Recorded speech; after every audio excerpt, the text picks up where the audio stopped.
Bienvenidos a nuestro programa Para Salvarte. Me llamo Jorge Loring, soy jesuita español y he venido a Birmingham a grabar donde desarrollo algunos temas que expongo en mi libro Para Salvarte.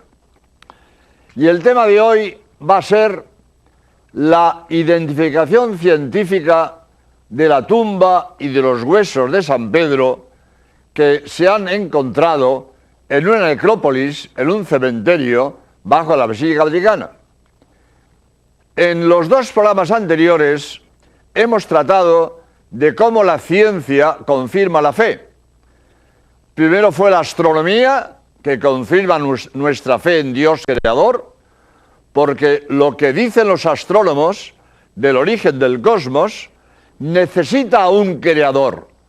Si el cosmos comenzó, como ellos dicen, hace 15.000, 20.000 millones de años, necesitó alguien anterior al cosmos que ponga el cosmos en la existencia, porque nadie puede darse la existencia. Antes de existir, nada se puede hacer. El cosmos comenzó hace 15.000, 20.000 millones de años, luego hace falta un creador distinto del cosmos que pone el cosmos en la existencia. El programa anterior fue la Sábana Santa de Turín, que demuestra que, porque si la Sábana Santa tiene grabada a fuego la imagen del cuerpo de Cristo por una radiación que salió del cuerpo de Cristo en el momento de la resurrección, entonces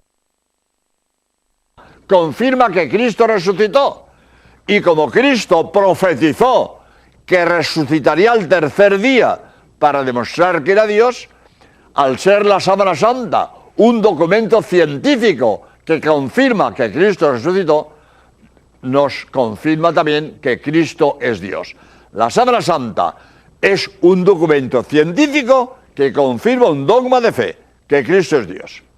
Hoy va a ser la arqueología. Hoy va a ser la arqueología quien demuestra que la Iglesia es la única fundada por Cristo, por lo tanto, la única verdadera. La ciencia confirmando la fe. La astronomía confirma mi fe en Dios, la Sábana Santa confirma mi fe en Cristo Dios, la arqueología confirma que la Iglesia Católica es la única verdadera. Para hacer este trabajo de la identificación científica de la tumba de San Pedro, de los huesos de San Pedro, yo lo he expuesto en un libro donde desarrollo esto. Y para hacer este trabajo fui a Roma, estuve un mes en Roma y he hablado con los arqueólogos que han hecho el descubrimiento. Los jesuitas alemanes Kirschbaum y Ferrua, y los arqueólogos Getty y Yossi, que fueron los que descubrieron la tumba de Pedro. Y después, 4 horas, con Margarita Guarducci, que es la directora nacional de arqueología del Estado italiano, que ha sido la que ha descubierto los huesos de San Pedro, aunque después el doctor Correnti ha sido el que ha identificado los huesos. Pero la identificación de los huesos de San Pedro se debe a Margarita Guarducci, con quien yo estuve en su casa 4 horas hablando del tema. De manera que, como digo, el trabajo tiene 2 partes. Primero, identificación de la tumba en tiempos de Pío XII y después identificación de los huesos en tiempo de Pablo VI. La identificación de la tumba, que como digo se debe a los arqueólogos jesuitas Kirschbaum y Ferrua y a los arqueólogos italianos Getty y Yossi, en tiempos de Pío XII. Porque estando preparando la cripta, la tumba de Pío XI, al estar preparando la sepultura, se descubrió un mosaico. Y como sabíamos que debajo de la Basílica del Vaticano estaba la tumba de San Pedro, se sabía, pero ¿dónde? ¿Dónde? Pues no sé. ¿En qué sitio concreto? Ahí abajo, ahí abajo. Pero cuando se descubre un mosaico, dice que sigan las excavaciones. Y siguieron las excavaciones. Repito, los jesuitas Kirschbaum y Ferrua y los arqueólogos italianos Getty y Yossi. Siguen las excavaciones y descubren toda una necrópolis, todo un cementerio de la Basílica Vaticana. El cementerio tenía dos partes: tumbas ricas de grandes mausoleos de alabastro de las familias célebres italianas, los Flavios, los Valerios, etc. Y otra parte de tumbas pobres, tumbas cavadas en la tierra. En las tumbas pobres cavadas en la tierra aparece una tumba abierta y vacía. Y en esa tumba aparecen centenares de monedas.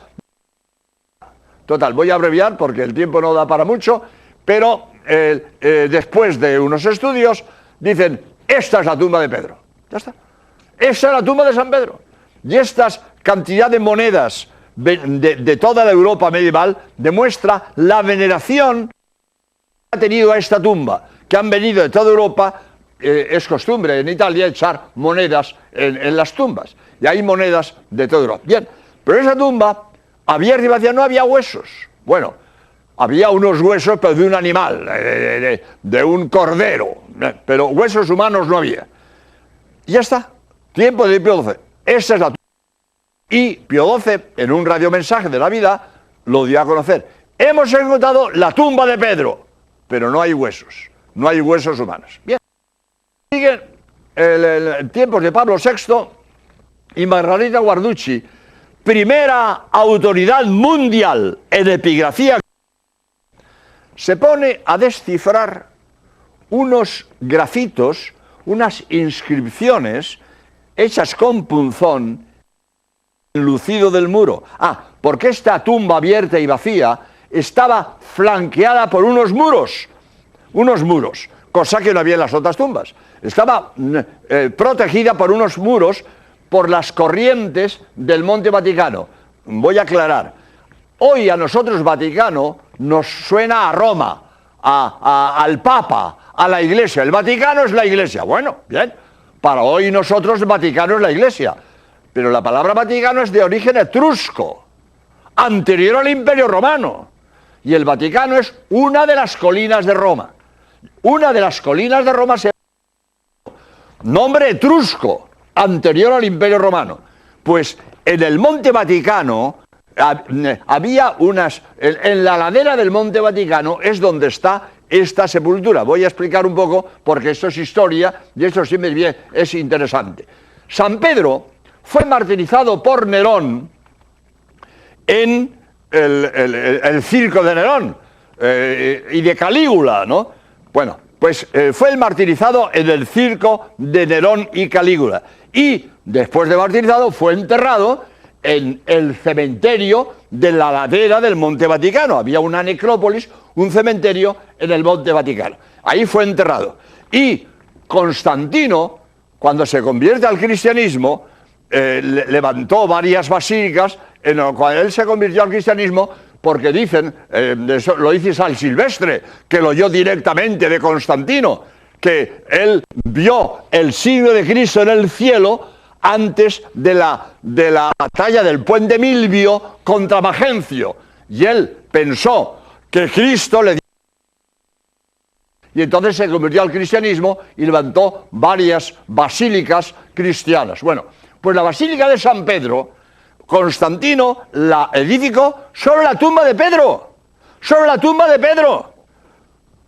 En una ladera del Monte Vaticano, dificultades, teniendo al lado la gran explanada de 100 metros por 300, donde estaba el circo de Nerón y de Calígula.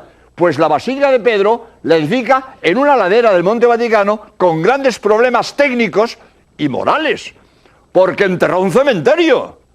Y para aquellos, los romanos y los judíos, las tumbas eran sagradas, con enormes dificultades de todas las familias ricas que tenían allí sus tumbas. Constantino enterró el cementerio, la necrópolis, y encima levantó su basílica. Y encima de la Basílica de Constantino está la actual basílica. En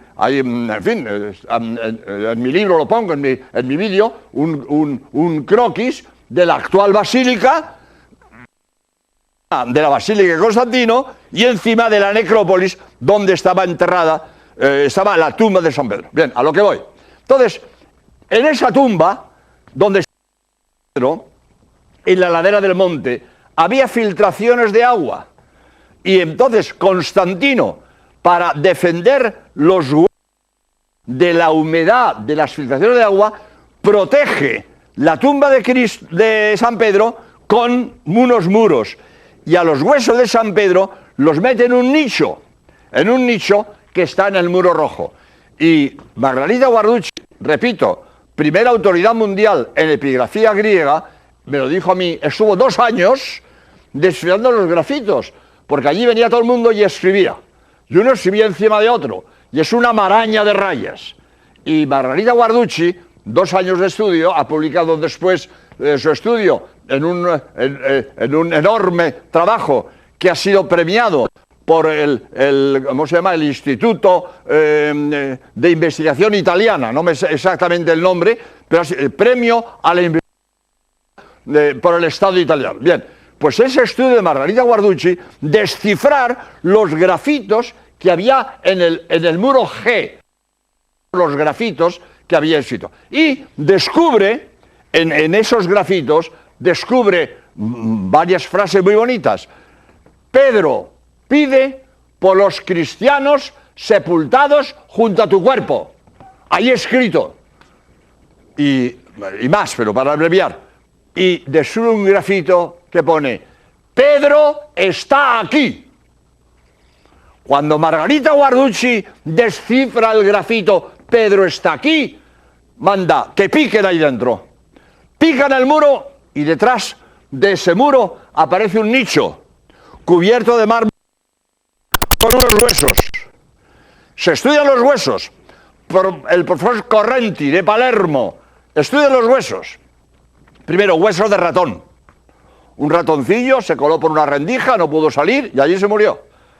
Y después, huesos de varón. Primero, huesos humanos. De sexo varón. De complexión robusta. Que murió en edad avanzada y murió en el siglo I. Y yo le pregunto a Margarita Guarducci, oiga, ¿qué porcentaje de seguridades tenemos de que estos huesos sean de San Pedro? Y me dice Margarita Guarducci, el 100%. Por la directora nacional de arqueología del Estado italiano, el 100% de seguridades que esos huesos son de San Pedro. Me dice Margarita Guarducci, si buscamos los huesos de San Pedro, ¿qué buscamos? Ahí tenemos hueso de varón. De complexión robusta, San Pedro era pescador. Varón de complexión robusta, que murió en edad avanzada, que vivió en el siglo I. Todos los datos que buscáramos de San Pedro los tenemos en estos huesos. Estos huesos, y otra cosa interesante, y estos huesos han estado envueltos en un rico paño de púrpura y oro, porque están manchados de la púrpura. Han sido huesos muy venerados que Constantino los envolvió en un rico paño de púrpura y oro para tenerlos. O sea, han sido huesos muy venerados. Y otro detalle interesante, estos huesos, mientras los huesos de ratón están limpios de tierra, estos huesos, envueltos en el rico paño de púrpura y oro, tienen tierra adherida a la tumba abierta y vacía que descubrieron Kirschbaum, Ferrua, Getty y Yossi. La misma tierra abierta y vacía de San Pedro, esa tierra hay los huesos que se han encontrado en el nicho que hay donde junto a la tumba abierta y vacía que habían descubierto los arqueólogos. Es decir, para abreviar, porque quiero decir otra cosa después, es decir, podemos tener la seguridad de que hemos encontrado la tumba de Pedro, de que hemos encontrado los huesos de San Pedro. Están en una necrópolis bajo la Basílica. Ahora bien, esto para nosotros católicos es de un enorme valor, de un enorme valor. Ahí está Pedro, en que Cristo fundó su iglesia. ¿Y dónde está Pedro? Debajo del altar papal, debajo del baldaquino de Bernini, de Miguel Ángel. Ahí está Pedro y encima su legítimo sucesor. Hay una continuidad local de San Pedro a Juan Pablo II. No solo por la historia, que tenemos la lista de más de 260 papas desde San Pedro a Juan Pablo II. Tenemos toda la lista de papas desde San Pedro a Juan Pablo II. La historia nos demuestra que Juan Pablo II es legítimo sucesor de San Pedro. Pero no solo la historia, la arqueología. Es que descubrimos los huesos de San Pedro debajo del altar papal. Los papas de Roma han dicho misa sobre la tumba de Pedro, sobre los huesos de Pedro. Continuidad local. Conclusión. Para nosotros importantísima. Conclusión. El que quiere estar en la iglesia de Cristo tiene que estar en la iglesia católica, la que Cristo fundó. Cristo fundó una sola iglesia, en Pedro. Tú eres Pedro, y sobre esta piedra edificaré mi iglesia. Cristo hace un juego de palabras. En español, Pedro y piedra se parecen, pero en arameo, que es la lengua que usaba Cristo, Pedro y piedra es la misma palabra. Kefa. Cristo hace un juego de palabras, le dice a Pedro, tú eres Kefa, y sobre edificaré mi iglesia. Cristo funda su única iglesia en Pedro, y el único legítimo sucesor del mundo de Pedro, el Papa de Roma. Quien quiere estar en la iglesia que Cristo fundó en Pedro, tiene que estar en la iglesia del Papa de Roma, la única en el mundo fundada por Cristo. Para un católico, para estar seguros en nuestra fe y no dejarnos comer el coco, como hacen muchos desgraciados que se dejan engañar por los testigos de Jehová, o por los mormones, o por los adventistas, o por quien sea. Todas las iglesias protestantes, fundadas por hombres, todas fundadas por hombres, sabemos quién, cuándo y dónde. Los testigos de Jehová, fundados el siglo pasado por Russell. Los mormones, el siglo pasado por Smith. Todos los protestantes, fundados por hombres. Sabemos quién, cuándo y dónde. Y todos vienen de Lutero. Todos vienen de Lutero. Antes de Lutero no había protestantes. El primer protestante fue Lutero, que era católico, que era sacerdote, que era religioso. Se pelea con el Papa, rompe con la iglesia y funda su iglesia. Y los luteranos son los primeros protestantes. Y antes de Lutero no había protestantes. Herejías ha habido. En los tiempos del cristianismo ha habido herejías. Qué sé yo, valdenses, montanistas, priscilianos, montones de herejías de los primeros siglos. Pero herejías independientes. No tienen unidad con el protestantismo. No tienen unidad de gobierno, no han formado una misma comunidad en el tiempo, herejías independientes. Pero todas las iglesias protestantes de hoy, todas vienen de Lutero, y desde el luteranismo se fueron subdividiendo, y hoy tenemos más de 400 sectas protestantes. Hay un libro de Crivelli, de sectas protestantes, tiene más de 400, y todas estas 400 sectas protestantes, todas vienen de Lutero, y han protestantes. Yo suelo decir, cuando hablo de esto, perdonad si a alguien no le gusta, pero yo digo un medio chiste, que yo me invento, pero que da luz a esto. A lo mejor a alguien no le gusta que diga esto, pero lo digo porque lo digo siempre, pues no tengo por qué no decirlo aquí. Yo digo esto: si una señora tiene un hijo 15 años después de morir su marido, ¿será de su marido? Pues el protestantismo nace 15 siglos después de morir Cristo. Si el protestantismo nace 15 siglos después de morir Cristo, ¿cómo Cristo va a fundar el protestantismo? El protestantismo lo fundó Lutero. Y después de Lutero, sus seguidores se han ido subdividiendo. Pero ninguna iglesia protestante, pues, ni lo dice. que fue fundada por Cristo. ¿No puedes decirlo? Sí, de cada iglesia protestante y nada, llegaron hace unos cuantos años. Todas comenzaron recientemente. Puede decir que fue fundada por Cristo hace 2000 años. Los católicos, lo podemos decir, nuestra Iglesia Católica fue fundada por Cristo en San Pedro y el único legítimo sucesor de San Pedro en el mundo, Juan Pablo II, el Papa de Roma. Por lo tanto, que quede claro que el que quiera estar en la Iglesia que Cristo fundó en Pedro, tiene que estar en la Iglesia Católica, la única fundada por Cristo, y Juan Pablo II, el único legítimo sucesor de San Pedro. Por lo tanto, la arqueología encuentra los huesos de San Pedro, encuentra la tumba de San Pedro, debajo del altar papal, en una necrópolis bajo la Basílica Vaticana, y la arqueología me confirma mi fe en la Iglesia Católica, que el único en el mundo legítimo sucesor de San Pedro es Juan Pablo II, el obispo de Roma. Pero no quiero terminar porque sería injusto que alguien saque la conclusión que todos los católicos seamos buenos y todos los protestantes sean malos, porque eso no es verdad. Entre los católicos hay católicos indeseables, y entre los protestantes hay protestantes de buena fe, que son excelentes personas.